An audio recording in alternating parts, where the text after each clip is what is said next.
이게 노자라고 하는 책이 사실 저도 이제 석사 때 논문 쓰면서부터 본격적으로 좀 했었지만, 이게 또 사서랑은 또 많이 맛이 다르고 내용도 다르고 그러다 보니까, 예, 글자는 이렇게 어려운 글자가 별로 없는데 사실 내용이 그렇게 또 만만치가 않은 것 같아요. 더군다나 이제 유학이라고 하는 커다란 전통이 있기 때문에 고전의 해석이 상당히 탄탄하게 이제 배경이 있다면, 노자라고 하는 책은 성격이 상당히 다릅니다. 그리고 이제 노자를 읽었던 사람들도 굉장히 다양한 종류의 사람들이 다양한 방식으로 읽었기 때문에 사실 합의된 해석이라고 하는 전통 자체가 노자에는 없습니다. 이제 그나마 그래도 우리 사회에서는 잘 알려져 있는 게 TV에서 강의까지 하셨던 도올 선생님이 이제 전 국민을 상대로 해가지고 이제 강독도 하고 그런 것 때문에 조금 익숙한 것처럼 보이지만, 사실은 이 노자라고 하는 책이 만만한 책이 아니고 내용이 어렵기 때문에 어려운 책이 아니라, 사실은 읽는 방식에 따라서 굉장히 다양한 방식으로 읽힐 수 있는 책이기 때문에 아마도 그런 부분이 좀 어려운 것 같아요. 또 한 가지 다른 점이 있다면, 사서 같은 경우는 여러 학자들에 의해서 한때부터 계속 판본이 교정되고 정리가 됐다면, 노자라고 하는 책은 아직도 판본이 정리되고 있는 책입니다. 그런 부분들 때문에 훨씬 힘든 부분이 있고요. 그리고 이제 사서 같은 경우는 실제로 이제 문자로 정착되거나 연구된 시기가 빠르기 때문에 문헌상의 가감이 상당히 적다면, 노자라고 하는 책은 본래는 구전 전통입니다. 그러니까는 글자로 정착되기 이전에 말로, 그러니까 거의 격언들을 모아놓은 책이라고 하는 관점이 요즘에는 상당히 우세한데, 그러다 보니까 사실은 이게 하나의 시이기도 하고, 그러다 보니까 상당히 글자가, 내용이 압축적입니다. 그리고 구체적인 역사적 배경이나 상황들이 다 생략되고, 말을 하는 사람과 듣는 사람의 관계 속에서 의미가 이해가 되는 방식이기 때문에 의미가 함축적이죠. 그러다 보니까 그 시대마다 읽는 사람에 따라서 굉장히 다양한 방식으로 읽혀져 왔습니다. 그런데 그나마 그래도 이제 우리가 편안하게 읽을 수 있는 방식이 이제 이 왕필이라고 하는 사람이 아마도 18세쯤에 주석을 단 책이라고 합니다. 번역이 두 가지 판본이 있는데, 둘 다 이제 나름대로 장점이 있긴 하지만 이게 훨씬 더 좀 풀어서 번역을 하려고 노력한 책이라서 이걸 기본 교재로 했는데, 이거를 16주 동안 읽으려면은 다 주석까지 읽기는 힘들고, 그래서 오늘은 아마도 이제 1장도 나갈 수 있을지 모르겠는데, 노자라는 책과 관련된 전반적인 배경들, 이야기들, 그리고 이 책과 관련된 배경들을 먼저 말씀을 드리고, 그리고 나서 조금 이제 볼 수 있다면 이렇게 원문도 좀 보고 하는 방식으로 오늘 진행을 하도록 하겠습니다. 노자라고 하는 책은 요것도 있지만 사실은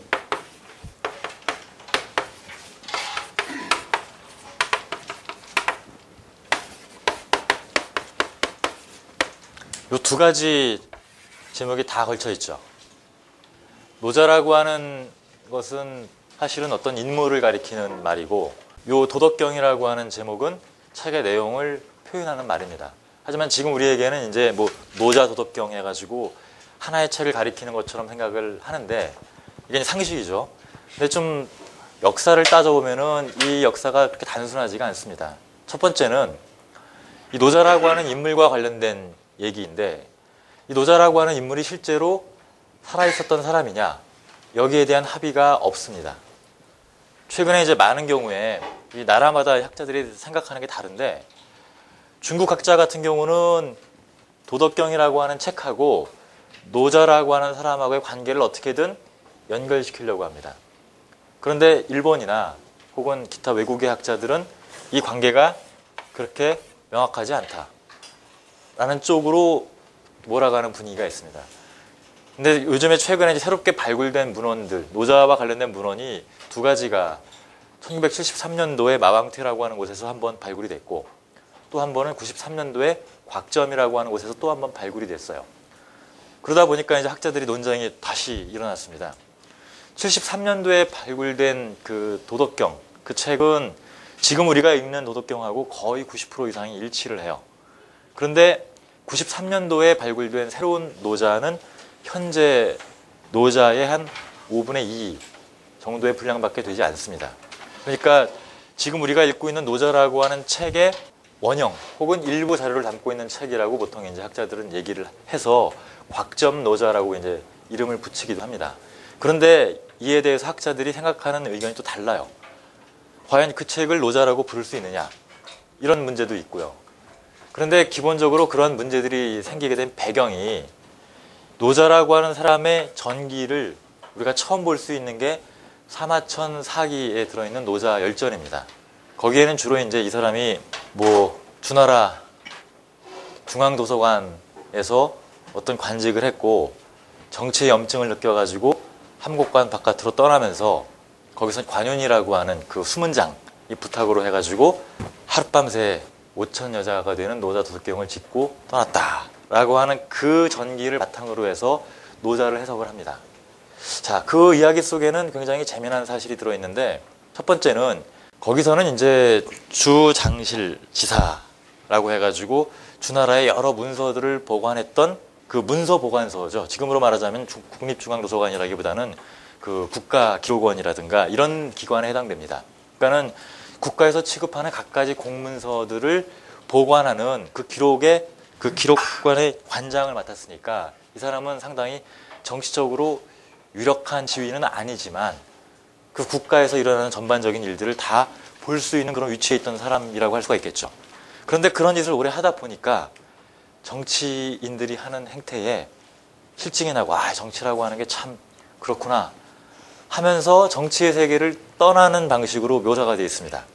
그러니까 당연히 우리는 어떻게 노자 도덕경을 이해하냐면 이 책은 정치의 세계를 비판하고 정치적인 것을 떠나서 초야에 묻히기 위해서 떠난 한 은둔하려는 군자가 남긴 책이다. 이렇게 도덕경을 읽게 됩니다. 그런데 문제는 과연 도덕경이 그러한 책이냐? 여기에 대해서는 굉장히 이견이 분분합니다. 과연 그와 같은 사적이 실제로 사실이냐 아니냐도 불분명하고 또 한 가지는 실제로 우리가 노자라고 하는 책을 읽을 때 정말 정치를 비판하고 정치를 떠나서 이 초야에 묻혀가지고 사는 그런 은둔 군자들의 이야기하는 이 부분에 대한 문제가 미해결의 과제로 남아 있습니다. 그런데 전통적으로 이제 노자와 관련된 주석서가 몇천 종류가 됩니다. 그 중에 남아있는 것들 가운데서도 가장 많이 읽히는 몇 가지 판본들이 있는데 문제는 이 판본들을 가지고 읽을 때 어떤 주석자의 주석서를 가지고 노자를 읽느냐에 따라서 노자의 원문이 전혀 상이한 의미로 철저하게 정치적인 관점에서 노자를 해석하는 관점이 있는가 하면 혹은 반정치적으로 읽으려는 관점이 있고 또 한편으로는 이 육아 지식인 선비사회에서 받아들일 수 있는 방식의 좋은 책으로 이거를 많이 순화시켜서 읽으려고 하는 그런 관점도 있습니다. 근데 지금 여기 선생님들께서 받고 계신 이 책이 바로 그와 같은 대표적인 책입니다.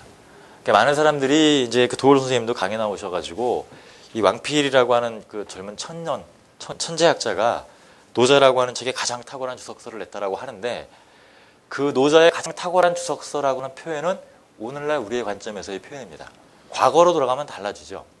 중국의 역대 황제 가운데서 양귀비하고 온갖 연문을 부렸던 당현종이라고 하는 황제는 아시죠? 이 당현종이라는 황제는 이 노자라고 하는 책을 굉장히 좋아했던 사람입니다. 그래서 어주본 노자를 만들고 직접 스스로가 주석을 내요. 그리고 나서 그 책을 찍어가지고 가가호호마다 다 한 권씩 보존하도록 책을 나눠줍니다. 당현종이 이제 양귀비하고의 관계에서만 일이 있었던 것이 아니라 이 노자라고 하는 책하고 굉장히 긴밀한 관계에 있는 사람인데 문제는 이 당현종 시대 때 채택되었던 판본이 왕필본이 아닙니다. 바로 왕필본보다 조금 앞선 시대의 것으로 추정이 되는 하상공이라고 하는 사람이 지은 하상공본 노자를 기본 판본으로 해서 주석서를 냅니다. 자, 이 하상공 노자가 사실은 한나라 때 많이 읽혔던 책이고 그 이후에 대략 한 기원 후 1000년, 그러니까 지금부터 1000년 전까지는 주로 이 판본을 중심으로 해서 노자가 읽혔습니다. 그리고 이 판본을 통해서 읽었던 사람들은 주로 어떤 사람들이냐면 황제 혹은 황실 혹은 정계에 있는 사람들, 이런 사람들이 주로 노자를 읽습니다. 그러니까 일반적으로 선비들이 책을 읽는 것하고는 좀 전통이 다르죠. 그리고 우리가 지금 읽게 될 이 노자 왕필 주본 노자는 사실은 이 사람은 언제 살던 사람이냐면 소설 삼국지 시대에 살던 사람입니다. 그랬다가 이 위, 촉, 오 세 나라로 분립되어 있다가 나중에 이제 위나라가 진나라한테 정권이 바뀌고 진나라가 다시 통일을 하게 되죠.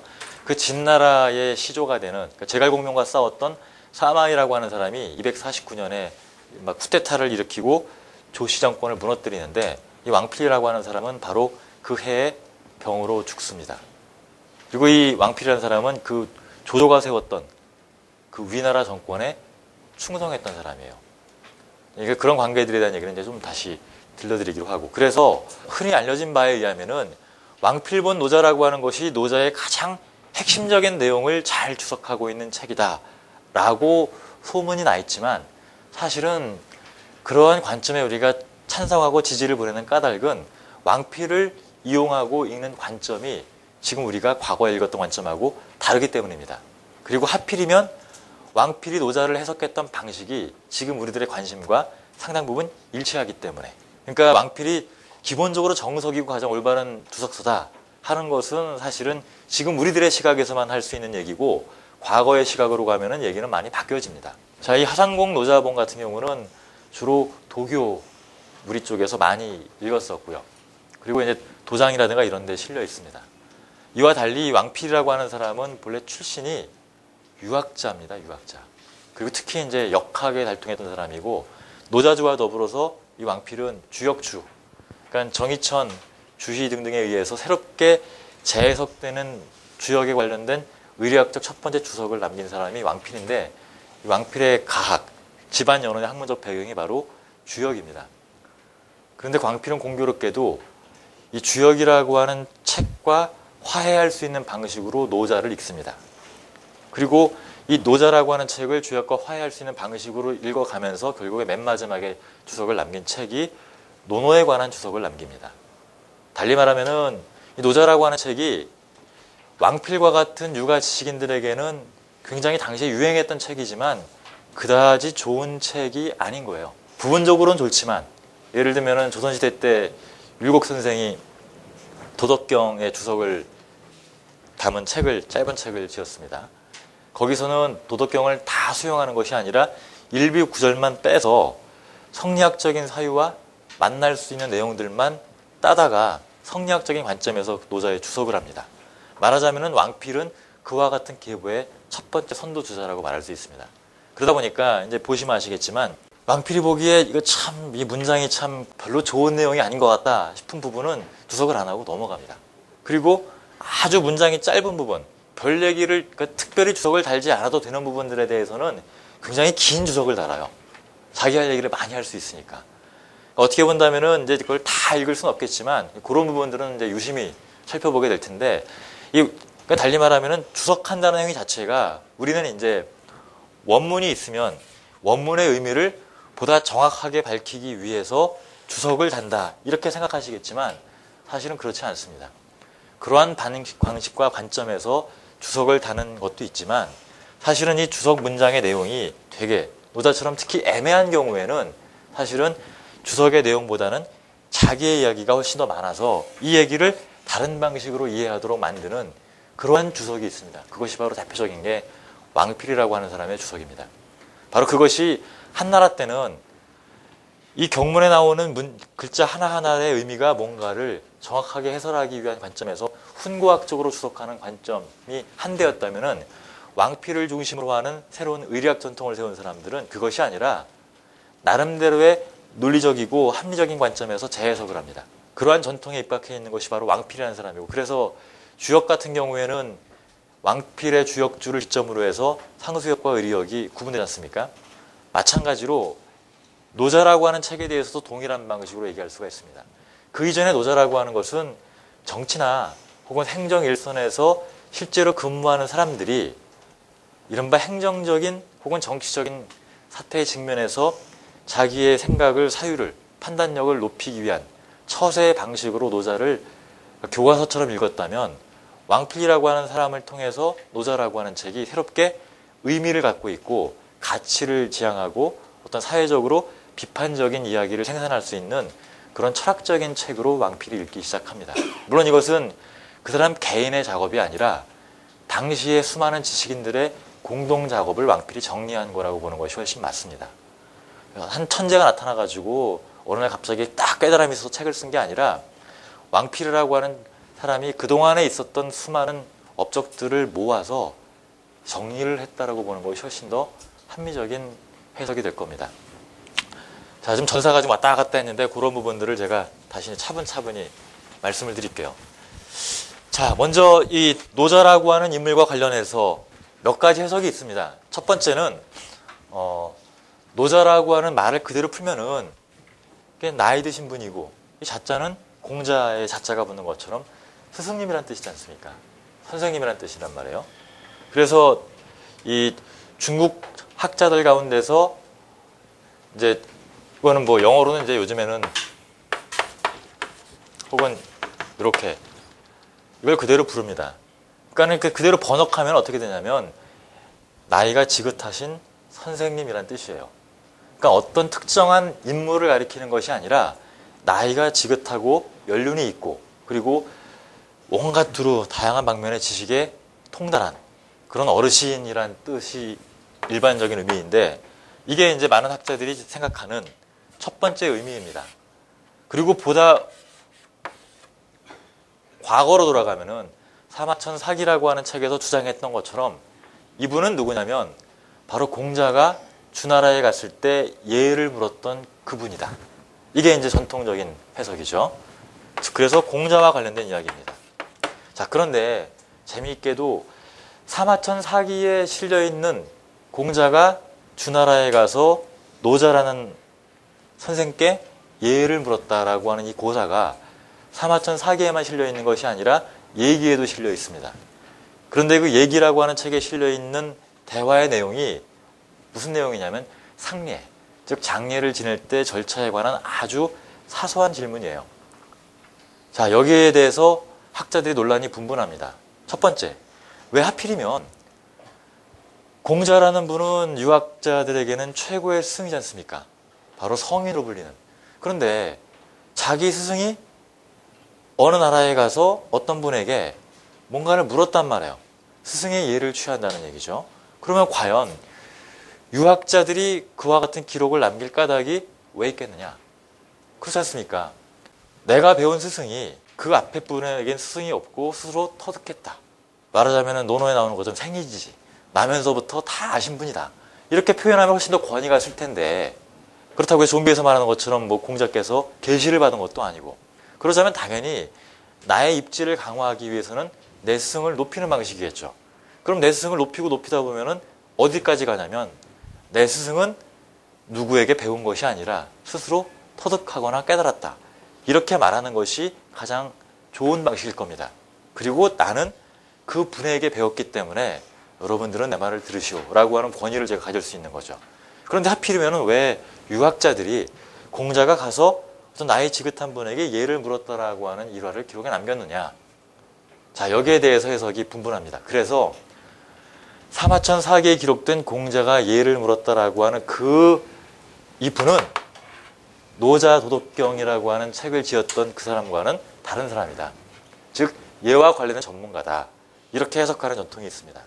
그리고 또 다른 한편에서는 본래 공자가 어떤 분에게 예를 물었는데 나중에 도가 쪽 사람들이 노자라고 돼 있으니까 그리고 그 이후에 도덕경과 관련된 여러 전통들에서 보니까 그 양반도 노자 혹은 노담, 노래자 이런 방식의 이름으로 불렸거든요. 그러니까 앞에 글자가 비슷해요.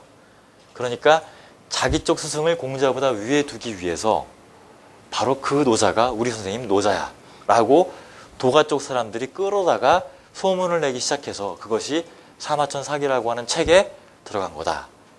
이렇게 해석을 하는 부류도 있습니다.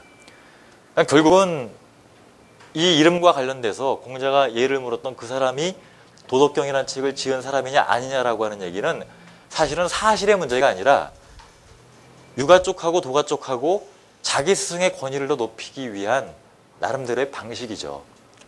그러니까 이 속에 들어있는 것이 실제로 사실이냐 아니냐와는 상관없이 그 이야기의 배경을 따지다 보면은 사실은 서로 자신들의 스승을 높이고 자신들의 하고 있는 말의 권위를 높이기 위한 나름대로의 장치들을 하던 것들이 이제 기록에 남았다 보니까 이와 같은 여러 가지 이제 얘기들이 성립이 됩니다.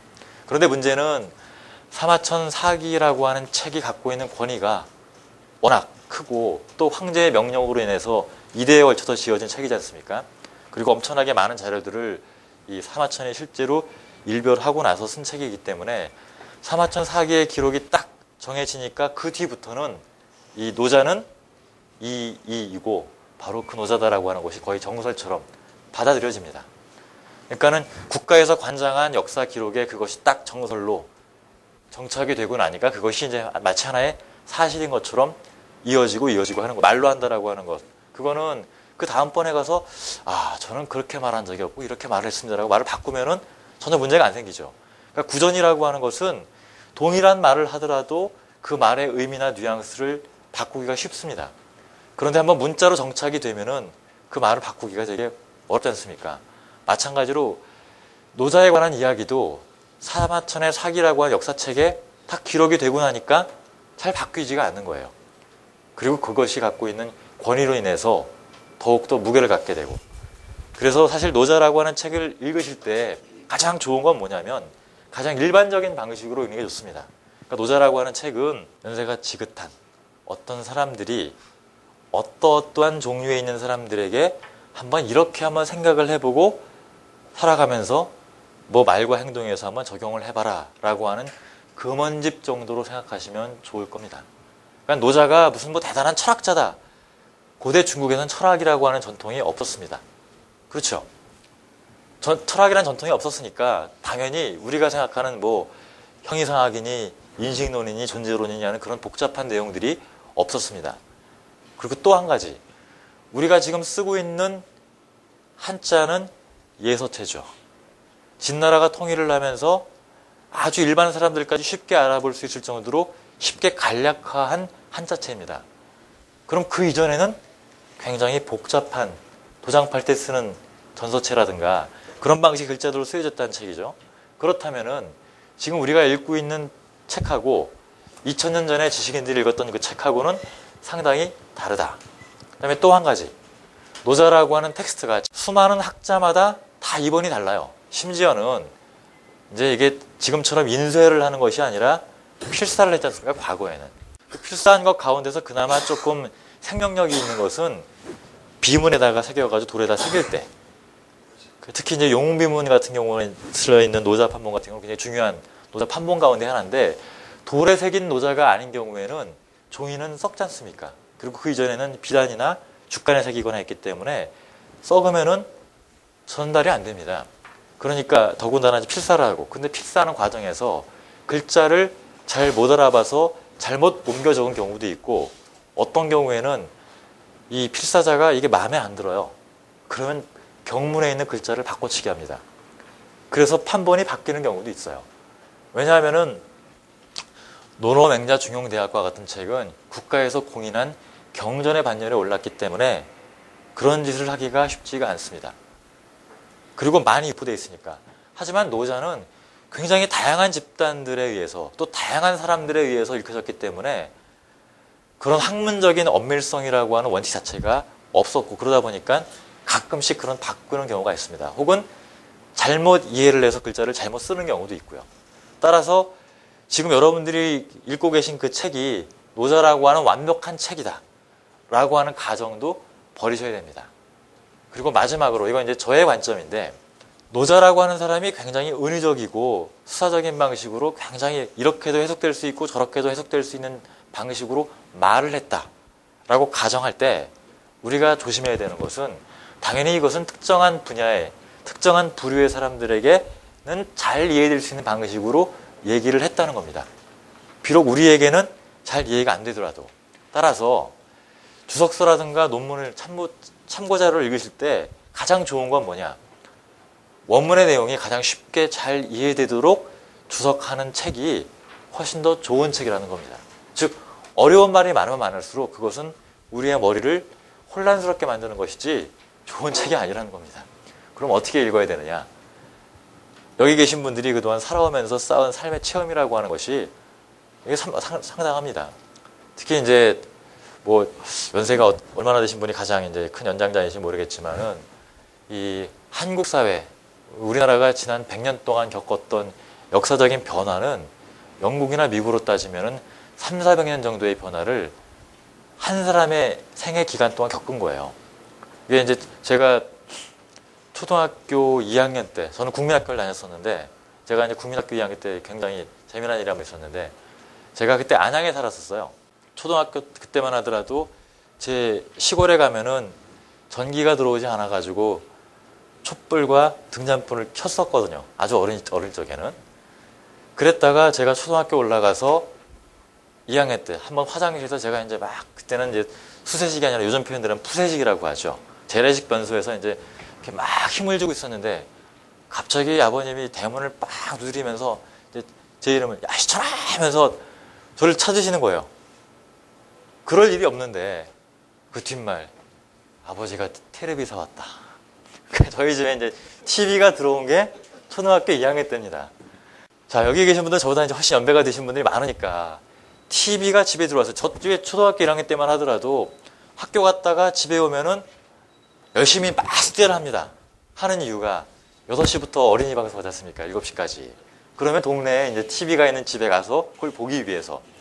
그랬다가 얼마 안 있다가 이제 80년대가 되면서 컬러 방송이 나오기 시작하고 그리고 요즘엔 뭐 인터넷 방송으로 보고 뭘로 보고 심지어 이제 요즘 TV 지하철을 타고 다니다 보면은 요만한 TV를 갖고 다니면서 보든가 아니면 영화를 다운받아가지고 보는 사람 많잖아요.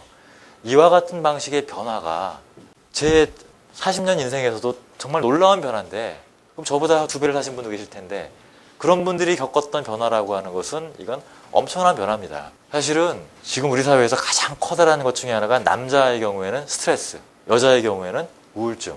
이게 굉장히 심각한 질환인데 그 스트레스가 왜 그렇게 우리나라에서는 심각하냐. 너무나 빨리 변하기 때문에. 뭔가 새로운 게 나와가 적응하려고 그러면은 또 변해요. 특히 이제 아마 여기 계신 분들은 컴퓨터 익히는데 상당히 이제 고생들을 많이 하셨을 텐데 90년대 초반부터 이제 아래 한글이라고 하는 게 이제 많이 도입돼가지고 이제 정부 공문서도 전부 다 이제 그 컴퓨터 프로그램 워드로 하지 않습니까? 그런데 제가 몇 년 전인가 한번 이제 황당한 일을 겪었었는데 어떤 일 때문에 책 그 기획하는 일을 하다가 원고를 받았어요. 굉장히 나이가 드신 지방대학에 계신 선생님이셨는데 그분이 원고를 보내셨는데 그 원고의 그 아래 한글 버전이 2.5 판본이었습니다. 2.5 판본. 90년대 초에 쓰던 그 아래 한글 판본이에요. 그러니까 지금 판본으로는 이걸 읽을 수가 없어요. 그러니까 호환이 안 되는 거죠. 그러니까 그분은 90년대 초에 처음 받았던 그 아래 한글 프로그램을 지금도 쓰고 계신 거고 다른 사람들이 어떻게 하든 상관없이 계속 판본이 바뀌는데 그게 적응하기 힘들다라고 하는 거는 달리 말하면은 우리들이 겪어야 되는 사회의 변화가 너무나 빠르고 그러니까 젊은 사람들은 유리하고 나이가 들어갈수록 불리해지는 상황. 이게 상당히 심각한 문제죠. 그래서 요즘에 뭐 그런 고민들을 많이 얘기합니다. 사실 젊은 사람들이 갖고 있는 변화는 새로운 정보에 대해서 빨리 대응할 수 있는 대처 능력은 빠르지만 오랜 시간 동안의 연륜을 통해서 축적한 몸을 통해 축적한 지식의 체계가 과연 우리 사회에서 좋은 방식으로 후세대에게 전달이 되어가고 있느냐 이런 부분들에 관한 논의는 별로 없는 것 같아요. 자꾸 정보화 빠르고 더 빨리 효율적인 것만 추구하는 그런 부분. 그래서 여기서 가만히 보십시오. 지금 노자를 강독한다고 하니까 어떤 나이 든 선생님이 지은 2500년 전 책을 읽는다라고 하니까 여기 별로 젊은 분들이 안 계시네요. 그러니까 이런 강좌에 젊은 사람들하고 나이 든 분들이 와서 같이 호흡할 수 있는 그런 공간이 있어야지만 사실은 우리 사회가 그런 무대를 통해 자연스럽게 삶과 삶이 어우러지면서 이게 전달이 되는 그런 분위기가 사실은 바람직한 건데 연배에 따라서 오고 가는 곳이 달라진다. 이거는 사실은 여기 계신 분들하고 젊은 사람들이 문화적으로 갈라지고 이게 보이지 않는 세대 갈등이기도 하죠. 자, 여기 계신 분들은 젊은 사람들 만나서 노자 얘기 많이 하시고 그런 것들이 필요할 것 같습니다. 그럼 경전이라고 하는 건 뭐냐? 바로 고전을 배우기 위해서 읽는 게 아니라 바로 내가 하는 말이 다른 사람들에게 보다 쉬운 방식으로 나름대로 권위 있는 방식으로 전달이 되도록 하기 위한 수단입니다. 그러니까 여기 선생님들이 노자를 딱 읽고 나서 노자란 건 이런 거구나가 아니라 딱 읽었는데 와닿는 말이 있어요. 그러면 그 이야기를 다른 사람들에게 할 때 노자도 이런 말 하는데 내 마음이랑 똑같아 하면서 써먹는 게 바로 경전입니다. 이게 바로 과거의 지식인들이 선비들이 실제로 사서삼경을 읽었던 방식이고, 즉 내가 해석하는 공자의 말이 훨씬 정확하다라고 하는 얘기는 공자와 관련된 권위를 빌어서 자기의 말이 권위가 있다. 따라서 우리 사회를 이렇게 만들어야 된다라고 하는 주장의 표현이기도 합니다. 그것이 바로 성학이고, 그래서 성학이라는 말의 의미가 성인의 말씀을 배운다는 뜻이 아니라 내가 성인의 경전을 읽음으로써 내가 성인이 될 수 있다 라고 하는 선언이었습니다. 이것이 바로 주자학의 정신이었고, 따라서 성인의 말씀을 제대로 한 내가, 우리가 이 조선이라고 하는 나라를 유학의 천국으로 만들 수 있다라고 하는 그런 자신감으로 600년 조선을, 500년 조선을 통치했던 겁니다. 그러니까 뭐 지금 우리는 당쟁이니 뭐니 해가지고 조선이라고 하는 나라가 굉장히 몹쓸 나라, 망친 나라 이런 방식으로만 생각을 하는데, 전 세계 왕조 가운데서 가장 지속적인 생명을 가졌던 유일한 왕조가 조선 왕조다라고 하는 걸 한번 생각을 해보십시오.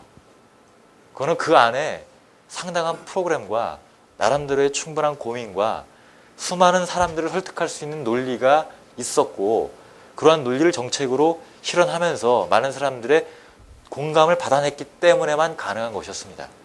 즉 달리 말하면은 사설을 읽었더라도 그냥 읽은 것이 아니라 그와 같은 내용들을 통해서 엄청나게 많은 싸움을 했고 내부적인 갈등들을 유학을 통해서 융화를 했다는 거죠. 자, 그런데 우리는 지금 이제 정치 일선에 있거나 혹은 실제로 행정 일을 하거나 하는 그런 차원이 아니라 이제 개인화돼 있고 많이 파편화돼 있고 다 이제는 좀 더군다나 이 딱딱한 어려운 얘기가 아니라 조금은 이제 마음의 위안도 받고, 제가 그 어떤 대학에서 이제 노자라는 책 읽는 거를 전공 강의를 제가 6년째 하고 있는데 예전하고 분위기가 많이 바뀌었어요. 요즘에 가가지고 왜 노자라는 책을 읽으러 왔느냐 물었더니만 철학과 4학년 학생 대답하기를 서양 철학 책을 읽으니까 머리만 아프고 논리 따지는 게 답답해서 노자라는 책을 읽으면서 마음의 위안을 좀 받고 싶어서 왔습니다. 그러는 거예요. 철학과 학생이. 참. 근데 그때는 이제 저도 그게 불편하다고 생각을 했었는데, 오히려 요즘에는 저도 생각이 어떻게 되냐면 좀 고전을 읽더라도 이 마음이 푸근해지는 방식으로 읽었으면 좋겠다 하는 게 이제 제 생각이고, 또 한 가지는 고전을 읽되 뭔가 배운다 하는 마음으로 고전을 읽는 것보다는 고전이 내가 살아온 내용들, 내가 하고 싶은 말들을 대신해주는 방식으로 고전을 읽자. 그래야 고전이 쉽게 읽히고 고전이 유의미해집니다. 한번 생각을 해보세요. 고전이라고 하는 것이 뭔가 대단한 진리가 들어있는 책이다라고 얘기를 하면은 일단 머리가 아프집니다. 왜? 진리는 나한테 있는 게 아니니까. 배워야 되잖아요. 근데 거꾸로 진리라고 하는 것이 내 몸속에 있다. 그런데 그 진리를 표현할 수 있는 말이 없어요. 그러니까 여러분들은 여기 왜 오셨느냐? 내 몸속에 들어있는 진리를 표현할 말을 못 찾아서 그 말을 찾기 위해서 온 겁니다. 무슨 말인지 아시겠어요? 이게 바로 육상산이라고 하는 사람이 했던 육경어화주학. 육경. 그 유학의 최고 경제는 육경이 바로 나에 대한 주석이다. 이 말의 의미입니다. 달리 말하면 육경을 내 삶을 주석하고 있다 그런 게 아니라 우리가 경전을 읽는 까닭은 내 삶을 표현하기 위한 언어, 말, 이야기를 고르기 위해서. 참 대단한 말이죠. 그리고 사실은 그와 같은 정신이 공자라고 하는 사람의 실제 정신이었다고 봐도 아마 크게 틀리지 않을 겁니다. 자, 그런 마음으로 이제 노자라고 하는 책을 읽으셨으면 좋겠어요.